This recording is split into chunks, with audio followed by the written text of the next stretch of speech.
Hello friends, welcome to pandiyanaatusamayal. இன்னைக்கு நம்ம பார்க்க போற ரெசிபி என்னன்னு பாத்தீங்கன்னா ஒரு ஹெல்தியான ரெசிபி தாங்க. ராகி தோசை எப்படி பண்ண போறோம்ங்கறத தான் பார்க்க போறோம். இது நம்ம எப்படி ஊற வச்சு எப்படி அரைக்கலாம்ங்கறத நம்ம டீடைலா இன்னைக்கு பார்க்க போறோம். பாருங்க, இந்த ராகி தோசை ரொம்ப உடம்புக்கு நல்லதுங்க. சின்னவங்கல இருந்து பெரியவங்க வரைக்கும் எல்லாத்துக்குமே ரொம்ப நல்லது. இந்த ராகி தோசையை கிறிஸ்பியா டேஸ்டியா எப்படி செய்ய போறோம்ங்கறத நம்ம இன்னைக்கு பார்க்க போறோம். இந்த டேஸ்டியான ராகி தோசையை எப்படி பண்ணலாம்ங்கறத பார்க்கலாம் வாங்க. வீடியோவை ஸ்கிப் பண்ணாம பாருங்க. சேனலை புதுசா பாக்குறவங்க சப்ஸ்கிரைப் பண்ணிட்டு பாருங்க. அப்படியே பக்கத்துல இருக்க பெல் ஐகான் பட்டனையும் அமைக்கிருங்க. அப்பதான் நான் போடுற புது புது வீடியோஸ் எல்லாம் உங்களுக்கு நோட்டிபிகேஷன்ல வரும்.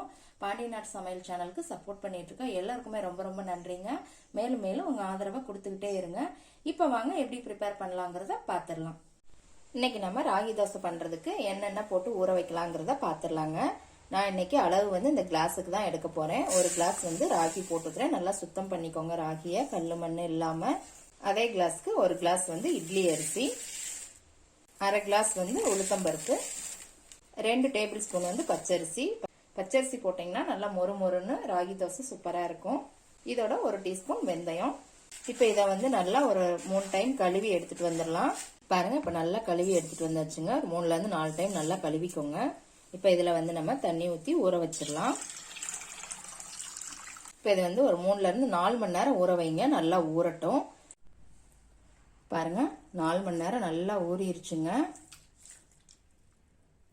இப்ப இதை நான் கிரைண்டர்ல அரைச்சி எடுத்துட்டு வந்துடுறேங்க. கிரைண்டரு அல்லது மிக்சியில கூட நீங்க அரைச்சி எடுத்துக்கலாம். நான் அரைச்சி எடுத்துட்டு வந்ததுக்கு அப்புறம் மாவு எப்படி இருக்குங்கிறத காமிக்கிறேன். பாருங்க, மாவு இப்ப நான் கிரைண்டர்ல அரைச்சி எடுத்துட்டு வந்துட்டேங்க. நல்லா நைஸா அரைச்சிக்கோங்க. இப்ப இந்த மாவுக்கு தேவையான அளவு உப்பு போட்டுக்கலாம். இப்ப இந்த மாவை நல்லா மிக்ஸ் பண்ணி விட்டுருங்க. இப்ப இதை இந்த கரண்டியை எடுத்துட்டு ஒரு தட்டு போட்டு மூடி வச்சிருங்க. இது ஒரு 6ல இருந்து 7 மணி நேரம் நல்லா இந்த மாவு புளிக்கணுங்க. அப்பதான் நல்லா இருக்கும் தோசை. ஒரு 7 மணி நேரம் புளிச்சதுக்கு அப்புறம் நான் இந்த மாவு எப்படி இருக்குங்கிறத உங்களுக்கு காமிக்கிறேன். பாருங்க, இப்ப ஒரு 6 மணி நேரத்துக்கு மேலேயே ஆயிடுச்சுங்க. மாவு நல்லா புளிச்சு வந்துருச்சு. பாருங்க, நல்லா சூப்பரா புளிச்சு வந்துருச்சு.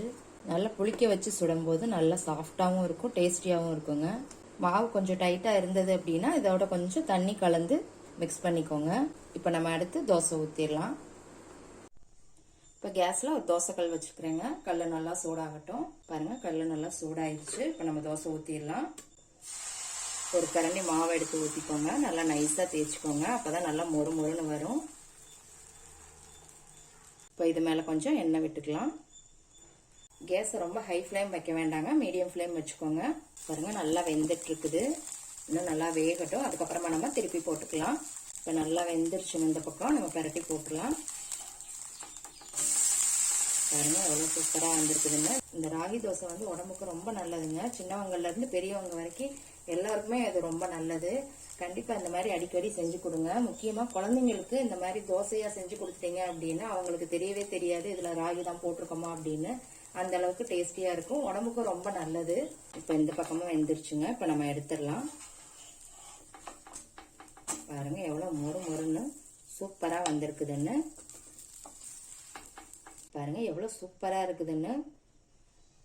அவ்வளவுதாங்க, ரொம்ப ஈஸியா பண்ணிடலாம். ரொம்ப கஷ்டம்லாம் கிடையாது. இந்த ஹெல்தியான டேஸ்டியான ராகி தோசையை எப்படி இருக்குன்னு செஞ்சு பார்த்துட்டு கமெண்ட்ல உங்க ஃபீட்பேக் சொல்லுங்க. லைக் பண்ணுங்க, ஷேர் பண்ணுங்க, சப்ஸ்கிரைப் பண்ணுங்க. கூடவே பெல் ஐகான் பட்டனையும் அமுக்குங்க. மறுபடியும் வேற ஒரு ரெசிபியோட சந்திக்கலாம் ஃப்ரெண்ட்ஸ்.